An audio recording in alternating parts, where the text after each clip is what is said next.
So no one texts you first, huh? If you're anything like me, the moment you stop initiating, all your friendships seem to fade away. That was a huge problem I had.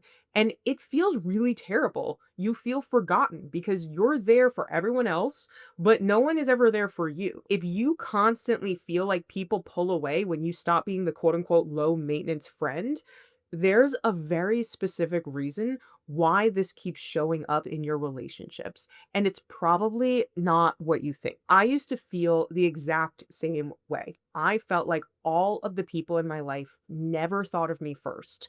I felt like I was chasing everyone so that they would remember I existed and I was begging them to spend time with me and think about me. It felt so terrible to feel like I didn't matter to the people that I cared about. But what I realized was I was actually training the people in my life not to reach out to me first. And once I corrected this in myself, I started building so many reciprocal relationships with people who regularly check in on me. They plan hangouts. They're open to my feedback when I tell them there's something that's not quite working for me in the relationship. They're not just dismissive about it like some of my former friends used to be. I feel so much more supported than I ever have in the past, and I really want you to have that too. So in this video, I'm going to explain why you likely fell into this pattern of the people in your life treating you this way and what so many people do wrong when they try to fix it. But there is a very important point that you have to drill into your brain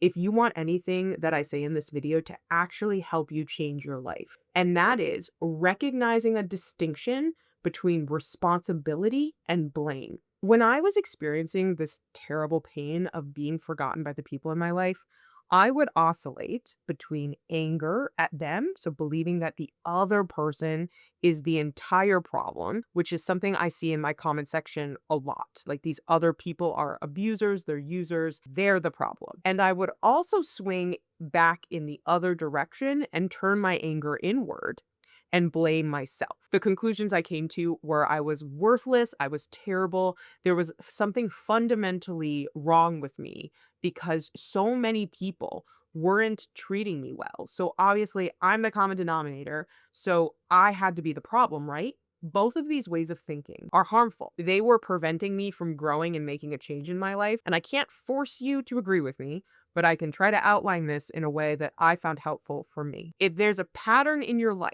where it feels like everyone or most people are treating you in a specific way that you find unfavorable, that's a sign that you are subconsciously contributing to creating a dynamic that is causing you harm. And so many people hear me say you might need to make some changes in your life in order for you to see change. They hear me say that and they feel overwhelming shame. Their biggest fear was that they are the problem, and now I'm confirming it. And I don't really know how to communicate this any better than this. The reframe that I needed and I offer to you is whenever there is a relationship between two independent adults, we need to remove this idea that only one person is the problem. That's what I need you to drill in on, the problem. It takes two people to create a dynamic. There's not one problem. It's a dynamic problem. Two people are involved here and two people are contributing to this dynamic, and you're one of them. What helped me deal with this shame that I'd internalized from years of people telling me I was bad for one reason or another, which I'm sure you've had that experience as well if you find yourself in this situation. The way I managed this emotionally is by separating this idea of responsibility from this blame or fault that I have internalized. I go more into depth about this distinction in this video about radical responsibility, but to give you the Cliff Notes version, fault or blame implies someone is morally wrong in the situation. And that's where the shame gets attached to it because we are attaching that morality to things. Responsibility is different.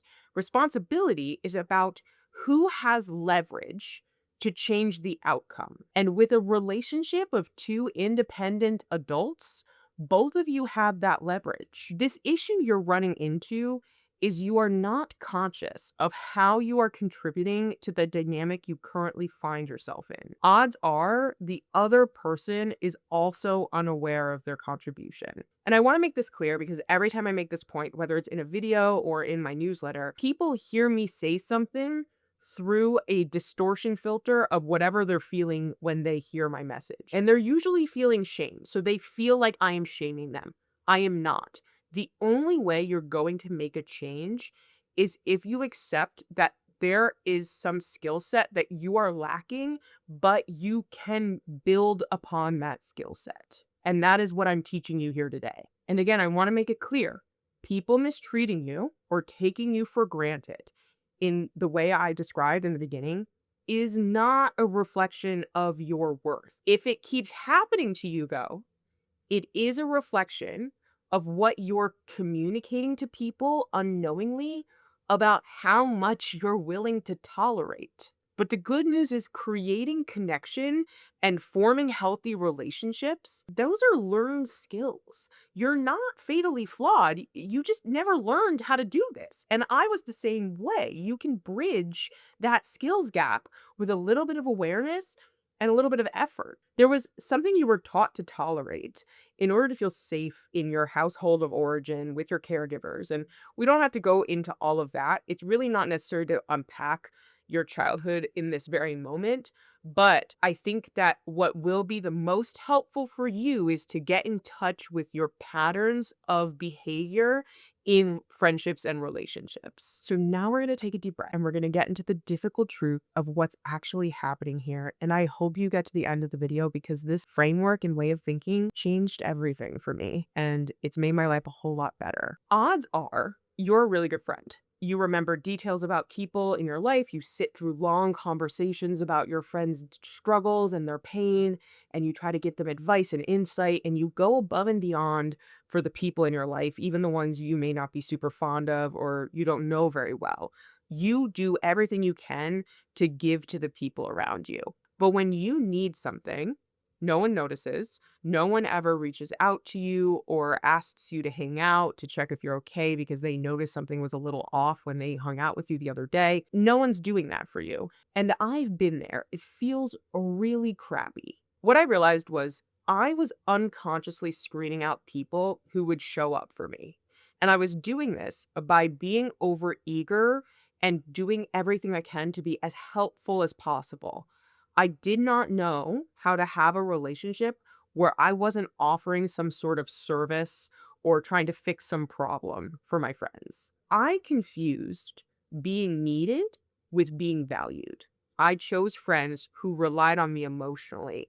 I felt so comfortable being around people who were going through a hard time and I knew how to guide them through it. I had been there myself and it felt comfortable to me. Having a friend in crisis felt stable to me in a very weird way. It felt like a way to ground the relationship because I only knew how to relate to people if they needed something from me. This was a result of low self-esteem. Like what I was thinking was, what good am I to someone other than being helpful? I genuinely didn't know how to relate to people outside of helpfulness. But because of that lack of a skill set of how to relate to people in a reciprocal way, the relationship was never built on actual mutuality. I was there because I was useful. But when I stopped that behavior, usually because I isolated myself because I was depressed or I was just burnt out or I was getting angry at them and I felt resentful. And so I pulled away. Once I stopped, the bond, the connection always fell apart.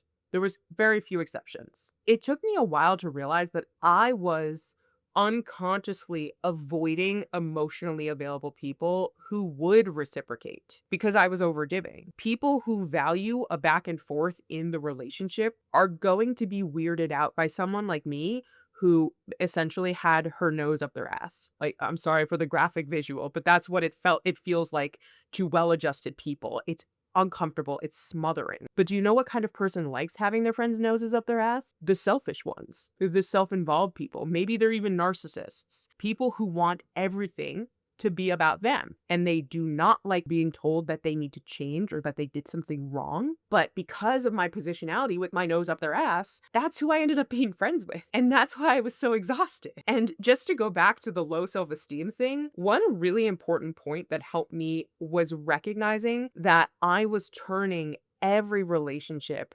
into a series of transactions. Like I said, I had such a low estimation of myself that I felt like I was useless unless I was offering some sort of tangible value to somebody. I had this distorted, hyper transactional view of relationships. I truly didn't know how to relate to people outside of doing things for them because I didn't trust myself. I didn't know myself. If you told me to be myself or show my authentic self, I would not know what that is. I was so hyper attuned to other people, I was not paying attention to myself. And that was ultimately the problem. And what it comes down to, and I was really resistant to this, but it's true in my case, my behavior was about controlling the other person.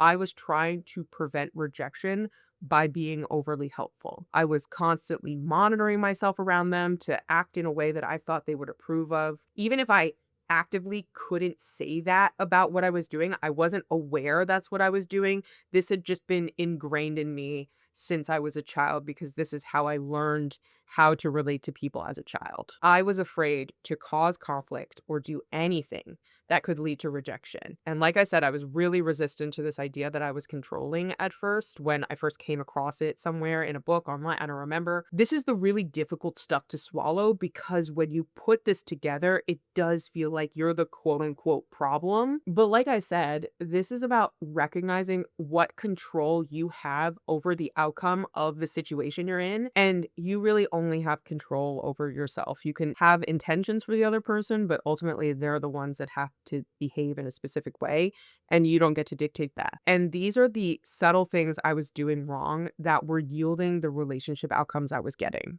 Odds are, if you're having the same problem as me where people simply don't think of you first, you are functioning from a similar place of over functioning of hyperdrive. You're playing both parts in the relationship. And as a result of that, you have removed a very important part of relationships that is required to build a connection. And it's a counterintuitive quality that I didn't know about. I would have never even guessed. And that missing ingredient is tension. Now, you may be thinking, what the hell does that mean?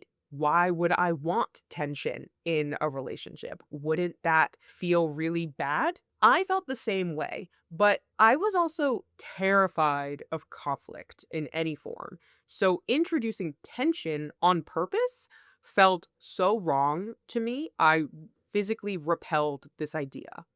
But let me explain it using a metaphor that may help you understand. Okay, hold on. We need two hands for this. So under the arm you go. We're going to need this for this little metaphor. Connection works like a rubber band. This is the closest I have in my apartment. We're going to make it work. That elasticity, the tension in the stretch between you and another person, is what pulls you two back together. And in order for you two to come back together mutually, there must be that separation, that tension, and then you bounce back. You got to get your nose out of their butt, essentially. When you're always the one initiating, it's sort of like you're artificially holding the rubber band next to the other end. You are keeping the looseness, there's no tension. You're just so close to them that you're making sure there's never any space between the two of you. But without that stretch, there's nothing pulling the other person back toward you. The other person does not feel any draw to you at all because you are keeping it artificially loose. You're the one moving on their behalf. You just, anytime there's even the slightest bit of tension, you're running in their direction. You've eliminated the very thing that would make them come back to you on their own. And this is what I mean by training someone to never reach out. There's no tension. They have no reason to. They know you're going to do it. That's why there's the saying of absence makes the heart grow fonder. The distance allows the tension to build. The well-adjusted people you're trying to find, the ones who would be a reciprocal friend, they don't really like it when someone is all over them. So we've identified two problems here, just to recap. The first was I had a broken picker when it came to discerning who would be a healthy reciprocal friend. The other is I was essentially scaring off the people who might reciprocate because I was being too intense and holding the rubber band so that there was no metaphorical tension. And so they had no reason to actually reach out to me. Now that I feel like I have more of an effortless experience with friendships, those types of intense people turn me off as well. I can understand exactly how I was coming off to people, and that is very helpful perspective to have. Now, I've given you a lot to think about, and people usually want to take action at this point, but I have noticed that most people do something very wrong when trying to correct this issue in their lives, and that is they play what I call friendship chicken. This is when they stop initiating with the people in their lives to see if anyone will notice and reach out to them first. Hundreds of people have told me they do this, either in my comment sections or when I'm talking to them one on one. And I'm telling you right now, that's not going to yield the results you want. The results will be devastating. It will be radio silence. People like to describe friendship chicken as a boundary that they're putting in place, but what they're actually doing is running a secret test to see how much their friends value them. The proper way to set a boundary involves a reasonable request and then explaining what you will do as a consequence if that request is not fulfilled or met. Your friends don't know that they're playing. They don't know you're running this test. The reason no one is going to reach out, those people in your life right now have already been trained to wait for you to contact them. The dynamic is set. You already know that there is a problem here, that there's not reciprocity in your relationships. You do not need to play friendship chicken in order to prove that. It's just going to hurt your feelings. You're hoping that this game of friendship chicken will prove that you matter enough to be remembered. You're hoping if someone passes this test, maybe you can finally stop having to prove yourself and you can just be you and someone wants that and it will feel like this huge relief that there's nothing wrong with you, that you do have someone that wants to reach out first. But I'm telling you from my experience, if they are not initiating now, they will not initiate in a month from now or a year from now. These folks are not going to wake up one day and realize that they're treating you poorly. It just doesn't happen that way. Here's what I recommend you do instead. First, you're going to ask yourself, what kind of relationship do I want with this person? Because not all relationships are created equal. The first possibility is it could be a casual, low emotional investment, contextual relationship. This could be a coworker, this could be someone you see at the gym or a place of worship, someone you enjoy being around, but you don't necessarily rely on them emotionally beyond casual situational venting that you're both experiencing. I usually see this kind of person in a very specific context. It's casual, it's low stakes, you don't expect a lot from this person. The second option is a fun friend. So this is someone you hang out with just to have a light and fun interaction. Maybe you both really like live music, so you go to concerts together, or you really value their sense of style, so you talk about fashion, maybe you go shopping together, but they're not someone who handles deep stuff very well. You don't really confide in them about issues in your life. Maybe the most emotional you get is celebrating something because they're the fun friend, but you're not going to go to them if you are in a crisis, for example. The final category is a core, meaningful, and emotionally important friendship. This would be someone you want mutual effort from and someone you can call in a hard moment in your life. They are reciprocating and they will support you through hard times. And most importantly, you trust them. You trust them to be there for you. So you're going to kind of make a list of some of the people that you wish would reciprocate with you. And for each person you write on the list, write down next to the name what bucket they generally fall into. It's okay if you're like not entirely sure. If you're like, are they a fun friend or a casual friend? Put them in the fun friend. Like always go up one intimacy level just to see what you can get from them. But you're going to pay attention to how they actually act and see if they belong in that intimacy level. And as you go through and reflect on people, if you decide that this person should just be a casual friend or a fun friend, don't do anything. Just let it be. You'll see them when you see them. It doesn't have to mean anything if they don't reach out to you. Not everyone can be a core friend. You're only going to have a handful of core friends at any given time. That's normal. That's a very normal thing to happen. I feel like categorizing people is both good and bad depending on how you think about it, but I found this exercise helpful because I was almost creating rejection in my mind. Like if someone didn't want to be a core friend with me, it felt like rejection. But what I did when I categorized people and I realized, how does this person actually behave towards me? Would this person do more if I expect more from them? And if the answer is honestly no, that can't be rejection because that's about the other person. If I'm very honest about this other individual's limitations, it has nothing to do with me. So I'm not going to internalize that feeling of rejection. And that's why I recommend this. If you expect this person to be a core friend, that means you need to reach out to start a dialogue about having a more reciprocal relationship. It's hard for me to give out blanket advice about how to address this difficult conversation because everyone in every relationship is a little different. We have different preferences, different communication styles. But if you want to start the conversation over text and move it to a phone call, which is what I recommend, here's a sample script for that. Hey, I've been thinking about our friendship lately, and there's something I want to talk through with you. It's not urgent or anything bad, but it feels too important to do over text. Do you have time for a quick call this week? I'd really appreciate it. Does it feel a little clinical, a little stuffy? Yes, but I feel like that's almost unavoidable when you're having difficult conversations because if you lean too far into the casual direction, it's going to feel not super serious when it is serious. But please modify this to your own needs. Some people will think what I just wrote was too harsh. Other people will think it's not direct enough, but please do you, boo. Like, modify it to your needs. Now, I recognize that I'm in my mid 30s and I enjoy doing crazy things like talking on the phone. I know that some people will want to do the whole conversation over text because they're nervous and that's how they're most comfortable communicating. I don't recommend that specifically for two reasons. The first is texting is not the best way to have difficult conversations. Things get lost in translation. People misread text because tone is involved. The second is if this person you're trying to connect with is not willing to get on the phone with you, are they core friendship material? And unless they have a condition that makes talking on the phone difficult for them, I would say no, they're not. So keep that in mind when you're deciding how to communicate. If you do not feel comfortable getting on the phone with this person, maybe they're a casual friend.